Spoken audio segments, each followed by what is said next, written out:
días. Buenos días. Dios les bendiga grandemente. Bueno, vamos a dar inicio a este estudio de la mañana. Primeramente, pedirle a Dios en oración que nos ayude para entender su palabra. Vamos a orar. Padre, Señor, damos gracias por este momento. Te rogamos, Padre, que seas tú a través de nosotros y nosotros contigo, Señor. Limpia nuestros corazones, Señor, en todo lo que hayamos fallado esta semana, sea pecados de pensamiento, de palabras, de obras o de omisión, Señor. Te ruego que veas un corazón limpio y puro en cada uno de nosotros, Señor, y que vamos a sumergirnos en tu palabra. Y te ruego que nos utilices grandemente para cambiar a esta ciudad, Padre, Señor, que seamos luz en medio de tanta oscuridad que hay aquí en esta ciudad, Señor. Gracias, Señor, por el privilegio, gracias por habernos traído a un lugar para adorarte a ti, mi Dios.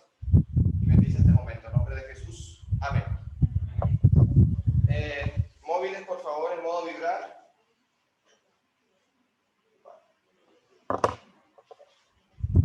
Pasamos ahora al estudio bíblico. Vamos a continuar con el libro de Malaquías. Haciendo un resumen, tengo hoy 30 minutos haciendo el resumen de Malaquías, de lo que hemos visto. Malaquías es un profeta menor del Antiguo Testamento. La Biblia se divide en dos grandes testamentos, Antiguo y Nuevo.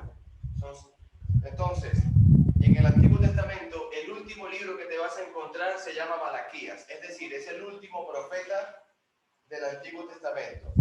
Luego del último profeta del Antiguo Testamento al Nuevo Testamento hubo un silencio profético, es decir, no hubo quien hablase palabra de Dios, no hubo ningún elegido de parte de Dios para que le diga al pueblo algo nuevo, sino que fue Malaquías el último. El tiempo bíblico de Malaquías al profeta del Nuevo Testamento, que se llama Juan el Bautista, que es el que rompió ese silencio, 430 años de silencio. Luego del apóstol Juan, el elegido por Jesucristo, libro de Apocalipsis, hasta nuestros días, ha pasado ¿cuánto tiempo de silencio profético? Mi pregunta, 2000 años, ¿vale? Entonces, el tiempo es muy similar, lo que está estudiando Malaquías a su pueblo y lo que nosotros estamos viviendo después del libro de Apocalipsis. Estamos a la espera de algo muy importante. Malaquías había dicho, y los profetas como Jeremías, Isaías y Nehemías, que vendría de Belén el Salvador del mundo. Entonces, el corazón del Antiguo Testamento es que ellos esperaban el nacimiento de Jesús. Entonces, todos ellos predicaron la primera venida de Cristo, el verbo hecho carne. Ahora, libro de Apocalipsis, libro del apóstol Pedro, libro del apóstol San Pablo, hablan de una segunda venida. Ya la primera fue cumplida en el año cero. Año cero de esta creación se divide porque nació Jesús. Entonces estamos esperando a la segunda venida de Jesús. ¿Para qué la esperamos? Para que nos lleve a la Nueva Jerusalén, a la ciudad santa, donde habrá paz y ese mar de cristal. Malaquías capítulo 2, verso 1, por favor, abran sus Biblias, lo pueden leer de la pantalla también. El que lo pueda leer, lo puede hacer, hermano. Amén. Amén, hermano. Ahora pues, oh sacerdotes, para vosotros en este mandamiento. Lea el 2, hermanita. Si no oyereis y no decidís de corazón dar gloria a mi nombre, ha dicho Jehová de los ejércitos, enviaré maldición sobre vosotros y maldeciré vuestras bendiciones. Y aún las he maldecido porque no os habéis decidido de corazón. Amén, hermana. Entonces, imagínate ahora el versículo 1 en el 2021.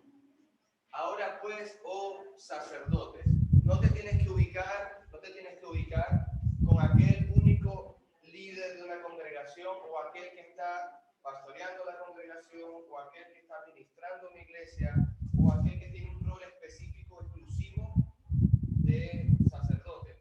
No, porque Jesucristo nos ha constituido a nosotros ¿qué? Reyes y, segunda parte, sacerdotes.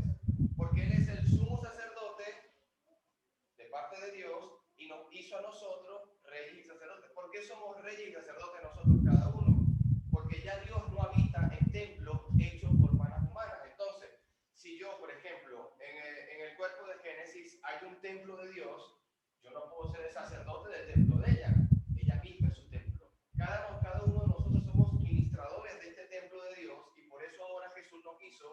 reyes y sacerdotes de cada uno de nosotros, para que glorifiquemos a Dios con nuestros cuerpos y con nuestra vida. Ya Dios no va a morar en estas cuatro paredes, ya Dios mora en cada uno de sus corazones.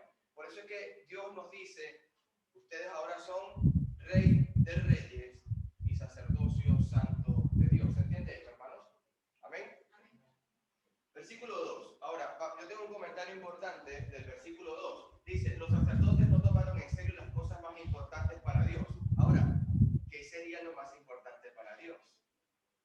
Hay un pasaje que creo que todos aquí lo hemos leído en algún momento.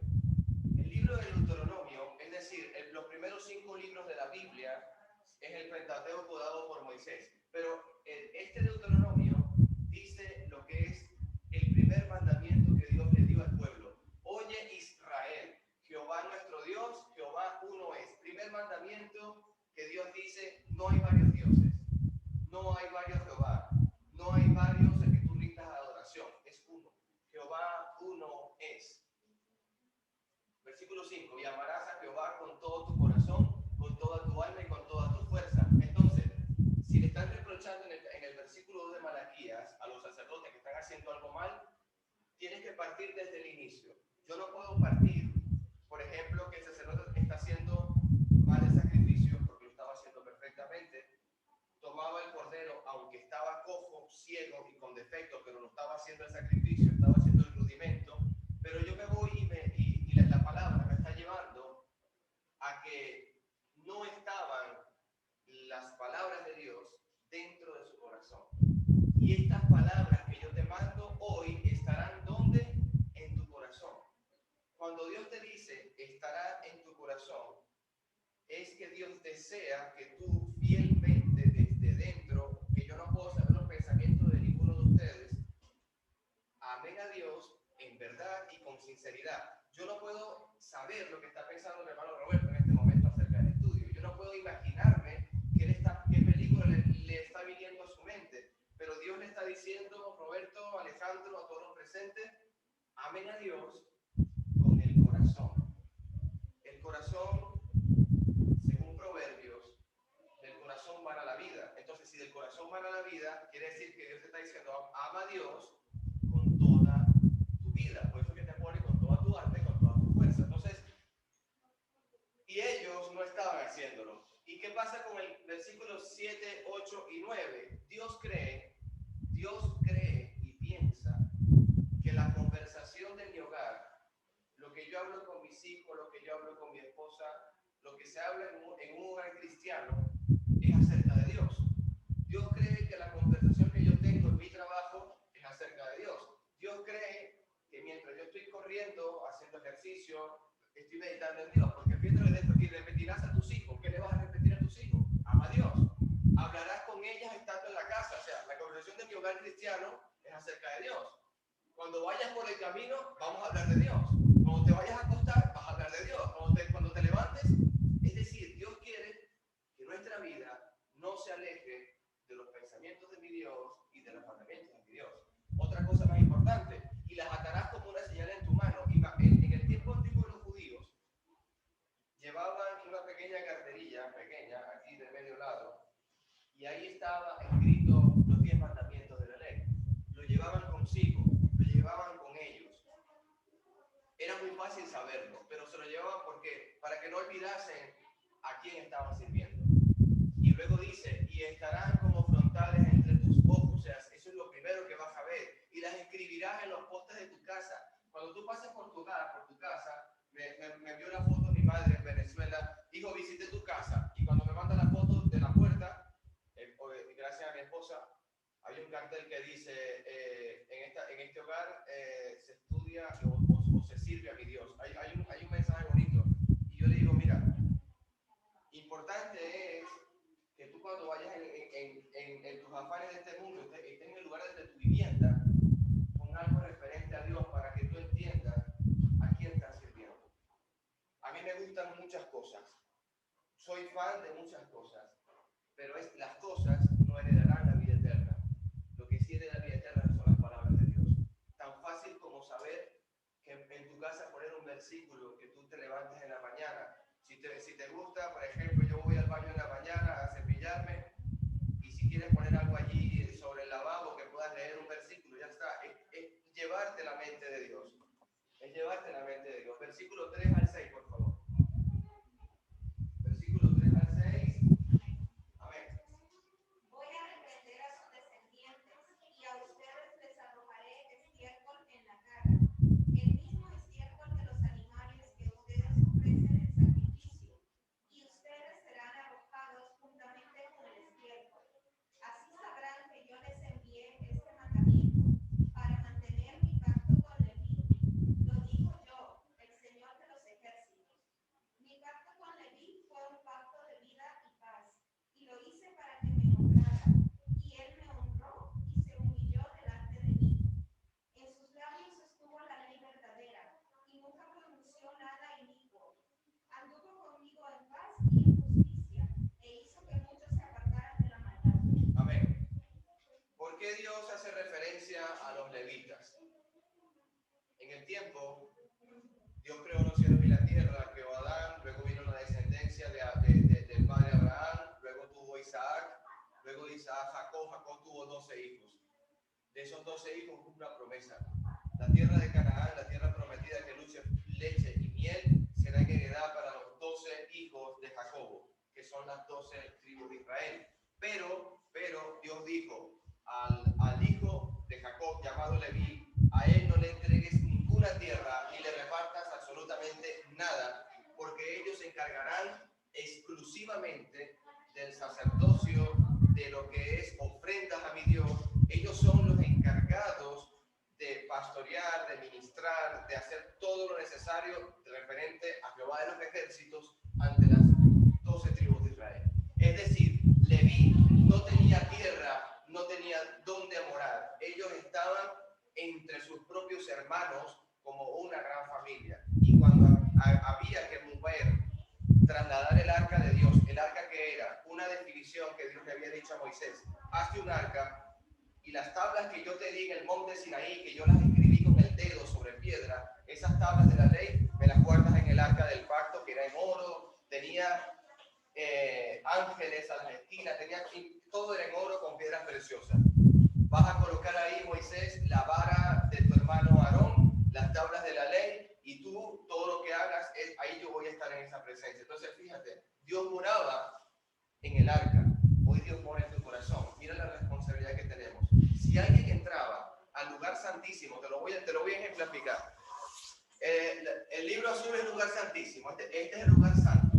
Nadie podía pasar al lugar santísimo. ¿Por qué? Porque estaba el arca de Dios. El que tocara, el que viera o el que estuviese en presencia del arca y no fuera levita, moría. Si tú no eras levita, porque no eras un sacerdote, el que no es levita, si eras de Judá, de Benjamín, de Efraín, de Manasés, no eras sacerdote de Dios, morías. Entonces Dios le dijo a los levitas, por eso es que Dios dice, y yo los voy a cubrir. Muchos hizo apartar de iniquidad, dijo Dios. Leví fundó la tribu que llevaba su nombre, los levitas llegaron a ser ministros de Dios y del tabernáculo. Eso es algo que hoy vamos a entender y comprender. Números capítulo 1, del 47 al 54, es todo lo que acabamos de conversar. Ellos eran los que estaban encargados del arca de Dios. Ellos eran los que estaban encargados de ministrar las cosas del Señor. Ahora pregúntate, ¿quién ofrecía el animal inmundo, cojo, ciego y enfermo ante Dios? ¿Qué tribu era? ¿Qué pasa con esos sacerdotes de Dios? Estaban confiándose de que las profecías dichas de que en Belén nacería el Salvador del mundo no se ha cumplido, porque han pasado más de 500 años. La gente está cansada de esperar y esperar. Es que me acuerdo, la profecía, lo que predicaba Noé predicó 120 años, va a llover y va a llover. Nadie creyó a su anuncio, nadie entró en el arca y todos perecieron. Hoy les digo como iglesia de Cristo, Jesús viene, Jesús viene, Jesús viene. Nadie cree el anuncio, nadie va a entrar por esa puerta para arrepentirse. Cuando venga Jesús, serán cortados al lago de fuego. El arca de Noé, la segunda venida de Cristo. es la similitud perfecta de lo que va a ocurrir en el tiempo futuro. Se cerrará. ¿El arca cuál es? La iglesia. ¿Quién va a cerrar las puertas de la iglesia? El mismo que le entregaron las llaves. Sea Pedro, o sea el arcángel de Dios, o sea el que va a gritar, viene el Hijo de Dios, ya se acabó todo. El que va a tocar la trompeta final, no lo sabemos. Lo importante es que la segunda venida va a cerrar la iglesia de Cristo. Capítulo 7, versos 7 y 8, por favor. ¿Lo pueden? Pueden usar la lágrima si desean leerla. Los descendientes de Jacob declararon: ¿acaso perdió el Señor la paciencia? ¿Es de su manera de actuar? ¿Acaso no hacen bien sus palabras? ¿Acaso no caminamos con el justo? Ayer ustedes eran mi pueblo, pero hoy se han vuelto mis enemigos. A los que pasan confiados, a los que vuelven a la guerra, los despoja de su mano. A las mujeres de mi pueblo la echan de sus preciadas casas, y a sus hijos los despoja para siempre. ¿Estás leyendo 7 y 8? Del capítulo 2. Capítulo 2. Sí. Capítulo 2 de Malaquías 7 y 8. Lo pueden tener en la área si quieren. Sí. Bueno, dice, porque los labios del sacerdote han de guardar la sabiduría y de su boca el pueblo buscará la ley. Fíjate lo importante, el sacerdote lo que tiene que decir al pueblo tiene que ser sabiduría, es decir, no su propio pensamiento ni su propia opinión, porque el mensajero de Jehová es de los ejércitos, mas vosotros os habéis apartado del camino, habéis hecho tropezar a muchos de la ley, habéis corrompido el pacto de Leví, dice Jehová de los ejércitos. Entonces, Malaquías estaba enojado, ¿con quién? Con los sacerdotes. Ahora mi pregunta, ¿Dios lo está viendo usted como un sacrificio vivo de alabanza, como escribió el apóstol Pablo en Romanos? Dios lo está viendo usted cuando Jesús, por la boca de Cristo en la escritura, cuando él dice, ustedes ahora son linaje escogido, ustedes ahora son nación santa del sacerdocio, ustedes ahora son reyes de reyes y sacerdotes del pueblo de Dios, como yo lo soy, porque yo los he nombrado a ustedes también. Dios se está agradando de nosotros, somos ese rico olor de Cristo, como decía Corintios. Usted es el olor de Cristo, somos el olor que sube a la presencia de Dios. Cuando cocinas un buen guisado y entras a un hogar y te huele muy bien, tú te agradas de esa comida que se ha hecho con mucho amor y cariño. ¿Qué pasa si esa comida está pasada? ¿Cómo llega ese olor a la comida? ¿Te comerías algo que huele mal? ¿Te comerías algo que no es agradable a ti o inclusive a la vista? Dios desea que toda nuestra vida sea agradable a Dios y perfecta. Entonces él está enojado porque conocen la voluntad de Dios y no la están haciendo. Versículo 9, por favor. Génesis, si quieres lo leer. Por mi parte, yo he hecho que ustedes sean despreciables y viles ante todo el pueblo, porque no han guardado mis caminos, sino que han mostrado parcialidad en cuestiones de la ley. Ha mostrado parcialidad. ¿Sabe qué significa ser parcial? Hacer acepción de personas. Llega un momento en la palabra de Dios que pareciese que fuera solamente del libro de Santiago, Nuevo Testamento, pero no es así. El libro de Malaquías también ha exhortado al pueblo antiguo por hacer acepción de personas. Porque si sale por esa puerta una persona indigente, oliente mal, tú le dirás, quédate afuera. Pero si llega una persona con un buen perfume, bien vestido, te dice, siéntate aquí, ven, tienes el lugar de privilegio. Hacemos acepción de personas juzgando y sabiendo que el rico y Lázaro, aunque está vestido de lino fino, hacía banquetes con esplendidez, lo veríamos hoy y le daríamos el primer puesto. Pero vemos a Lázaro lleno de llagas, oliente mal, que los perros lamían las llagas. ¿Qué actitud tomaríamos con Lázaro? Yo tuve el privilegio, porque eso fue para mí el mejor privilegio que yo pude haber tenido. Yo trabajé en un ancianato. En Venezuela le llaman ancianato, aquí le llaman cuidado de padres, casa de abuelos, centro de abuelos, centro de mayores. En Venezuela el centro de mayores tiene por nombre ancianato. Y yo trabajaba con mi padrino en paz descanse, y él llegaba y lavaba a las personas, se levantaba a las 4 de la mañana a hacer servir? Le digo, no, que tú estás aquí porque tú estás de vacaciones y tú estás conmigo, no tienes que hacer nada. No, yo quiero hacer algo. ¿Tú quieres hacer algo? ¿Sabes cuál fue la respuesta? ¿Tú quieres hacer algo? Anda, ve y lava a Albertico. Yo, ¿quién es Albertico? Está ahí. Está un poco tocado la cabeza, pero no te va a hacer daño. Tú con mucho cariño lo vas y le ayudas. Él se hace todo, pero tienes que decirle cómo lo va a hacer. Eso para mí fue maravilloso, porque yo nunca había hecho eso. Entonces, una persona trabajosa, una persona mala, una persona que tú crees que no vale la pena servirla, yo estuve ahí, hice lo que pude. No fue idóneo, pero hice lo que pude. Pero lo importante es cómo te sientes tú al servir al prójimo, al servir a Dios, o al servir las cosas. Yo veía a mi suegra, ¿de acuerdo? La mamá de mi esposa, dedicada a cuidar a su padre, postrado en cama. Años. Ella su vida se dedicó al Señor Simón. Y yo decía en mi corazón, qué privilegio tiene ella de honrar a su papá en cama. Y todo lo que ese Señor pidiera, ella estaba ahí para él. Eso significa que la crianza de los padres hacia los hijos fue una buena crianza. Salió una mujer cristiana de Dios. Y ahora ella ha cumplido con el mandamiento divino. Honró a su padre, su madre siguió con vida hasta el último día. Y yo digo en mi corazón, ¿tendremos el privilegio y lo hemos apartado o tenemos el privilegio y hemos aprovechado? Es decir, Dios me pone la bendición al frente. ¿Qué hago con ella?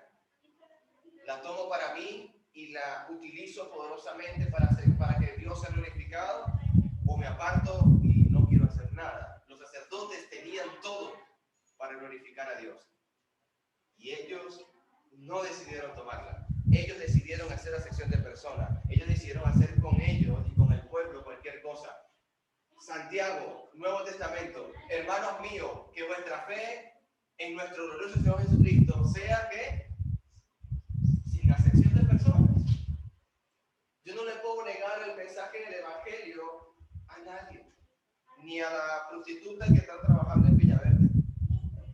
Ni al que me pone los carteles de pornografía todos los días en el coche mío. Inclusive mi hija los ha tomado y los ha guardado en la mochila. Menos mal que me estoy dando cuenta, tengo que estar más abierto a los ojos. Yo no puedo negarle el evangelio a nadie, aunque estén haciendo publicidad de pornografía. El tema mío en Madrid es entender y comprender esta ciudad. Saber que el dolor de Madrid, hablaba con el predicador Carlos León. Y hermano, ¿qué puedo hacer yo para comprender esta ciudad? Le digo, mira, ubícate en qué está sufriendo esta ciudad. Esta ciudad sufre mucho en adicción.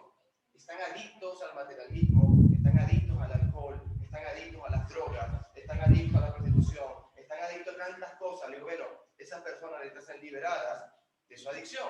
Una persona adicta está esclava con unos grilletes que no puede salir de ahí. ¿Usted sabe cuánto tabaco se vende en Madrid? ¿Usted no ha hecho esa pregunta? ¿Cuántos estancos se encuentran en Madrid? ¿Cuántas personas están ancladas sus vidas, ahorcadas a eso? Lo de menos es que se enfermen. Eso se los digo de una vez. Lo de menos es lo que ocasiona los pulmones. Eso es lo de menos. Que le dé cáncer, que se muera, es lo de menos. Lo peor es que sus vidas no le pertenecen. Sus vidas le pertenecen a la adicción. Cuando una persona no sabe que está en adicción es porque no reconoce que es adicta. Yo estuve trabajando con un hermano de Alcohólicos Anónimos. Marco, en paz descanse. ¿Está muerto o está vivo? Perdón, lo maté, perdone. Está vivo, el hermano Marco. Así que me confundí con Jesús, ¿no? El hermano Marco es alcohólico. Y él me dice, yo me bebo un sorbo de cualquier tipo de alcohol y yo puedo irme otra vez a la esclavitud del alcohol. Yo nunca he estado trabajando hasta que lo conocí a él. ¿Sabe lo que significa ser alcohólico adicto? Fumador adicto, sexo adicto. Son cosas que están en esta ciudad, que están en nosotros, que pueden caer en nosotros. Tengamos mucho cuidado. La sección de personas. Porque si en vuestra congregación entra un hombre con anillo de oro, ropa espléndida, también interrogará a un pobre con vestido andrajoso y dirá con agrado al que se viste bien y lo verás mal al otro, dándole privilegio a uno y menospreciando al otro. ¿Sabes? Jesús entró a predicar a la casa de un fariseo, se llamaba Simón el fariseo. Un fariseo tenía renombre, tenía propiedades, tenía mucho dinero en ese momento. Llega a la casa en el tiempo judío no había mesa, ¿vale? No hay mesa. En el tiempo judío se sientan a comer sobre pequeños sillones en el suelo para amortiguar y te sientan. Colocas los pies hacia atrás, te sientas de rodillas y estás de frente a la comida. Imagínate a Jesucristo, viene mucho tiempo caminando, predicando, zapatos de sandalia, no hay cera, no hay asfalto, están los pies sudados, llenos de tierra, sucios. Entra a la casa del fariseo porque Simón lo invita. El fariseo no le da agua, el fariseo no le da comida, el fariseo no le ofrece un lebrillo y una toalla para que se limpie un poco los pies antes de sentarse a la mesa. Y llegó una mujer adúltera por la parte de atrás de Jesús, llorando, con el cabello largo, le empieza a limpiar los pies al maestro y los besaba a los pies del Señor. Jesucristo le dice: ustedes que murmuran en sus corazones, ustedes que piensan mal de mí, dejándome tocar por una adúltera y prostituta, ustedes que están pensando toda clase de perversidad en su corazón, el fariseo que tienen delante suyo no me dio agua, no me dio comida, no me dijo para limpiarme los pies, no me dijo que soy bienvenido. Esta mujer desde que llegó está llorando, limpiándome los pies, besándome a sus espaldas, postrada ante mí. ¿A quién vio con agrado Jesucristo? ¿Para quién fue la exhortación de Jesucristo? Pero lo que les puedo decir, que aún a ella y a ustedes les serán perdonados los pecados, pero es que la exhortación fue a Simón el fariseo, no a la prostituta. Entonces, cuando entendemos que Jesús exhorta al de vestido bueno, al que tiene el anillo en dedo, porque me hizo acordar del rico y Lázaro nuevamente. Ese es el motivo. Versículo 10. ¿No tenemos todos un mismo Padre? ¿No nos ha creado un mismo Dios? ¿Por qué pues nos portamos deslealmente el uno contra el otro, profanando el pacto de nuestros padres? ¿Saben cómo se portaban las personas desleales el uno contra el otro? En el Nuevo Testamento, años 70, Cristo está sentado a la diestra del Padre. Los apóstoles están perseguidos, angustiados y afligidos. Y Jesucristo, antes de colgarlo en un madero, se voltea a unas mujeres llorando y les dice una profecía. Cuando vean a Jerusalén rodeada de gente a caballo, rodeada de personas de guerra, ahí lloren ustedes por sus propias vidas. Lloren por los que están en cinta, lloren por los que están en el campo, lloren por los que no están y no tienen a dónde huir. Estaba Jesucristo antes de morir profetizando, años 70, la destrucción de Jerusalén, la gran guerra que hubo. ¿Y sabes qué estaba pasando con esta gran destrucción? Ellos, en ese momento, si en mi casa estaba mi esposa y estaba mi cuñada y mi hija, y yo estaba trabajando, ¿tú eres cristiano? No, yo no soy cristiano, pero tu casa sí, en mi casa está, mi mujer sí es cristiana, anda y para ella, para yo salvarme el pellejo. El padre entregaba a la madre, el hijo entregaba al padre, el padre entregaba a los hijos, totalmente desleal a Dios, porque no querían morir, se cuidaban su propio pellejo. Entonces, ¿eso es amor uno con otro? Donde me vienen a preguntar, yo soy cristiano, digo que no, para salvarme a mí y mi esposa y mis hijos y mis padres, que sí son cristianos, los entrego. Eso lo hicieron en el Nuevo Testamento. Él está diciendo, son desleales. El pueblo es infiel. Decía abiertamente que rechazaba a Dios, pero estaba viviendo como si existiera, como si no existiera. Los hombres se casaban con paganas que adoraban ídolos. Era muy fácil desobedecer a Dios. Esdras, Dios le dice al profeta Esdras, necesito que vayas a corregir matrimonios paganos. Le dije al pueblo que no se casaran con mujeres que no fueran del pueblo de Israel. Y ellos desobedecieron mi orden. Yo estoy cuidando el linaje puro de Israel. Y ellos están desobedeciendo. Esdras preparó su corazón, inquirió la palabra, la puso por obra. Y después que ya Esdras era un testimonio de ella, fue a predicar y a exhortar este caso específico. Y dice, prevaricó Judá a Israel en Jerusalén y se ha cometido abominación, porque Judá ha profanado el santuario de Jehová que él amó. Se casó con hija de Dios extraño. Cuando está hablando este pasaje, es que el pueblo de Israel tomaron mujeres del pueblo extranjero. Jehová cortará las tiendas de Jacob al hombre que hiciere esto, al que vela, al que responde y al que ofrece ofrenda de Jehová de los ejércitos.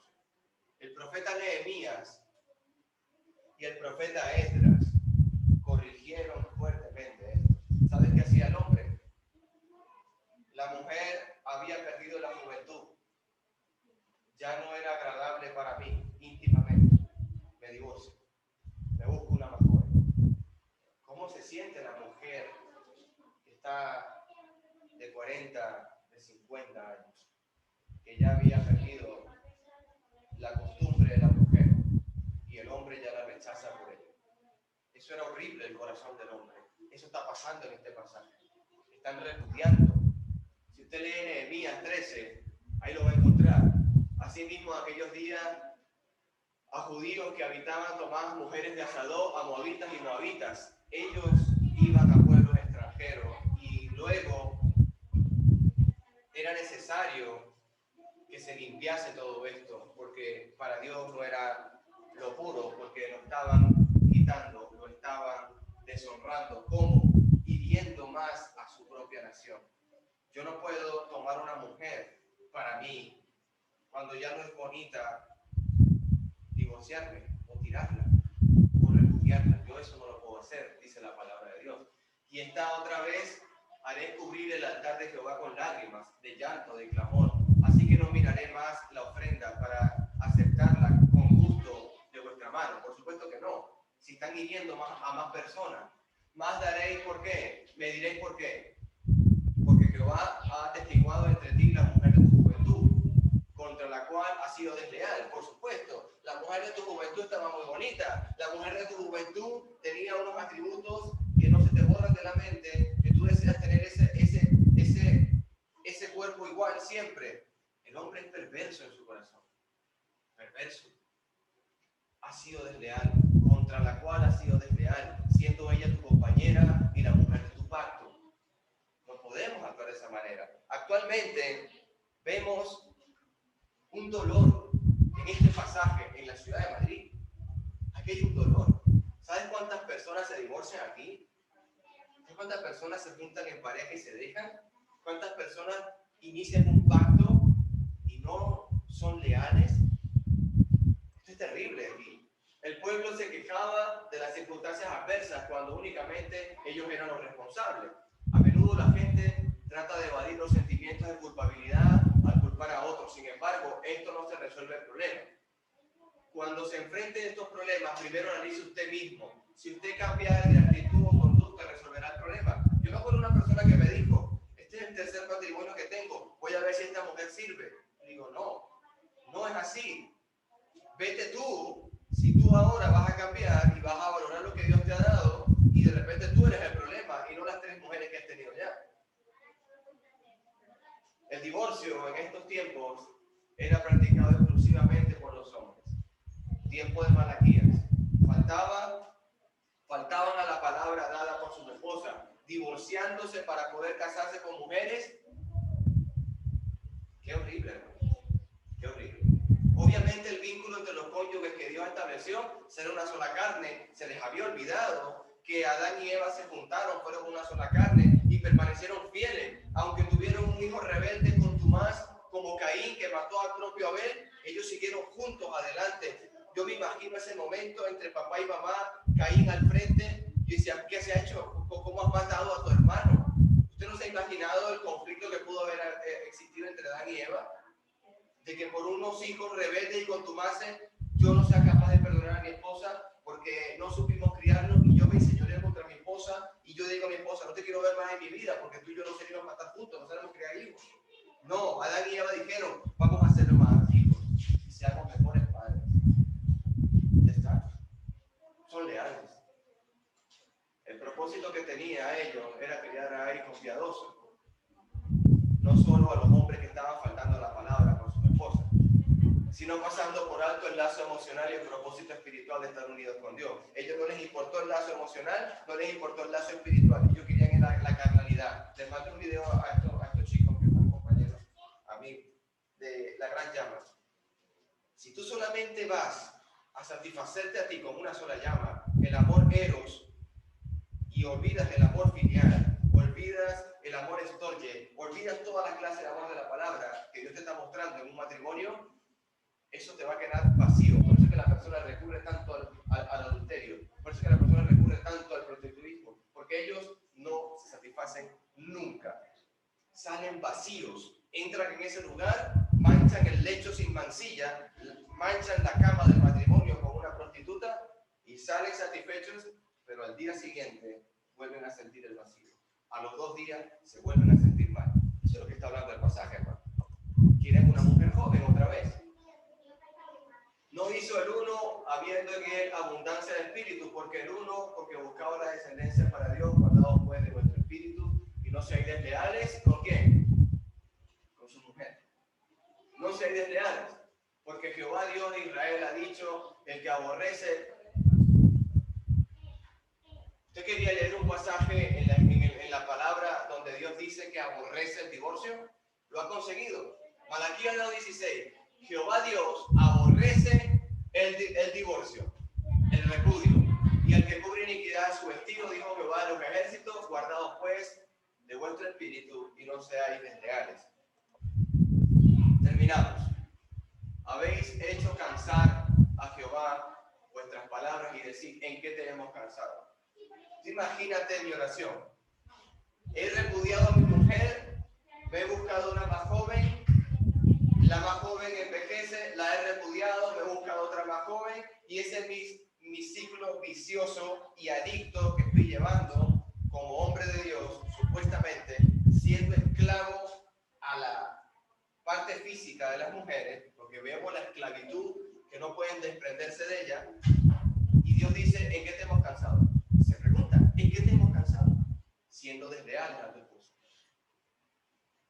yéndote al repudio, olvidándote de la mujer de tu pacto, ofreciéndome ofrenda inmunda. Dios está cansado de la forma cínica que el pueblo distorsionaba su verdad. Somos así, lamentablemente. Él castigará a los que insistían cuando Dios guardaba en silencio. ¿Sabes por qué guarda Dios silencio? Para no derramar ira. Adelanto de la siguiente clase. Y vendré a vosotros para juicio, y seré pronto testigo contra los hechiceros y los adúlteros, contra los que juran mentira y a los que defraudan al salario del jornalero, a la viuda y al huérfano, a los que hacen injusticia al extranjero, no teniendo temor de mí, dice Jehová de los ejércitos. Capítulo 3 de Malaquías se enfoca a todo lo que no sea Dios, que tú vayas a consultar, que tú vayas a poner tu corazón, que tú vayas a hacer lo que sea. Dios le va a decir, no seas injusto, no veas al que está entrando por esa puerta con ojos de repudio. Si una persona viene y se quiere sentar a escuchar la palabra de Dios, amén. Si la persona tiene un carácter malo, Jesús nunca por su boca lo apartó, sino que trabajó con él. Hemos terminado el capítulo de Malaquías. Voy a estar colocando ciertas preguntas de cultura general de la Biblia. Y en este caso, como estuve hablando del número de Levítico, es el Pentateuco de Dios escrito por Moisés. Dios les bendiga, hermanos. A continuación,